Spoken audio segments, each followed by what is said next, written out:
Hello bachcho, let's read the question. The question is a matchup. We are having two lists, list 1 and list 2. So what we have to do, we have to match these two lists.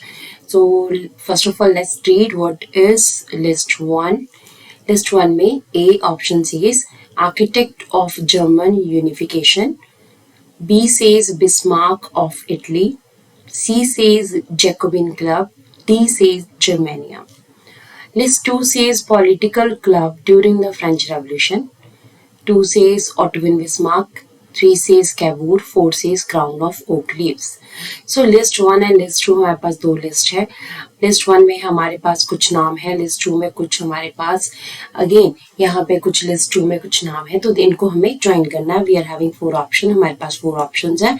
जो right one है उसको हमें choose करना है. Right, so let's see. हमारे पास जो list 1 में ए ऑप्शन है, A option says architect of German unification. हम जर्मन यूनिफिकेशन की बात कर रहे हैं, तो German unification was done in 1871 and with the efforts of Otto von Bismarck, who is also known as the architect of German unification.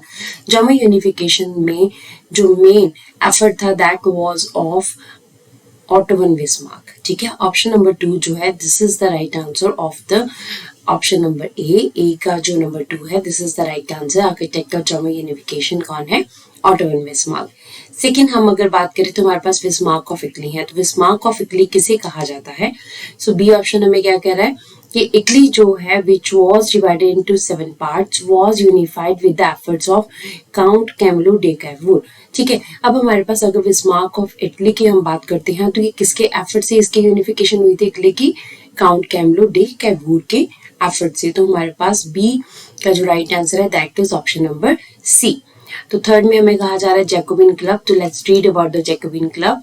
Jacobian club क्या है हमारे पास? C says during the French revolution the educated middle class जो है they form the Jacobin clubs to separate the idea of nationalism.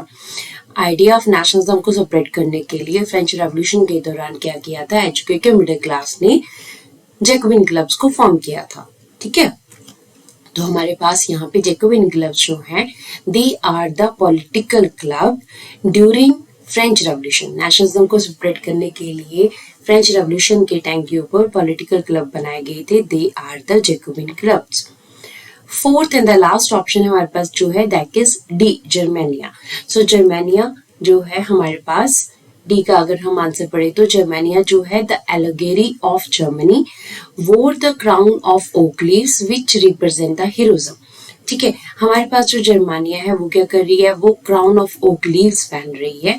ठीक है, crown of oak leaves को wear करती है जो हीरोइज्म को डिफाइन करता है, ओके, रिप्रेजेंट करता है. तो हमारे पास 4 जो लिस्ट 1 में ऑप्शंस थे वो हमने लिस्ट 2 के नंबर से मैच कर लिए हैं.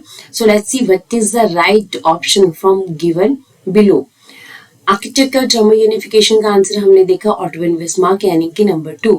सो ए में आंसर आना चाहिए number 2 and it's here number 2. It means हमारे पास बी जो है दैट इज रॉन्ग, सी भी रॉन्ग है एंड डी भी रॉन्ग है. अल्टीमेटली ये तीनों जो है वो रॉन्ग हो जाते हैं क्योंकि हमारे पास ए सेकेंड ऑप्शन के साथ है. बी बिस्मार्क ऑफ इटली है, इसे कहा जाता है कैवूर को. तो बी का ऑप्शन जो है वो 3 है, बिल्कुल सही. सी का ऑप्शन जैकोबिन क्लब है, तो सी का option Jacobin club political club है हमारे पास नंबर 1, बिल्कुल राइट. डी हमारे पास जर्मानिया है, क्राउन ऑफ ओक लीव्स को वियर करती है. This is the right answer. इसका मीनिंग कि हमारे जो हमने ऑप्शंस फाइंड आउट किए हैं they are the true one. So this is the final answer of this question. तो इस क्वेश्चन का जो फाइनल आंसर है that is option number A. Option number A जो है this is the right answer of the question which is a matchup. Hope so you understood the question as well as the answer. Thank you.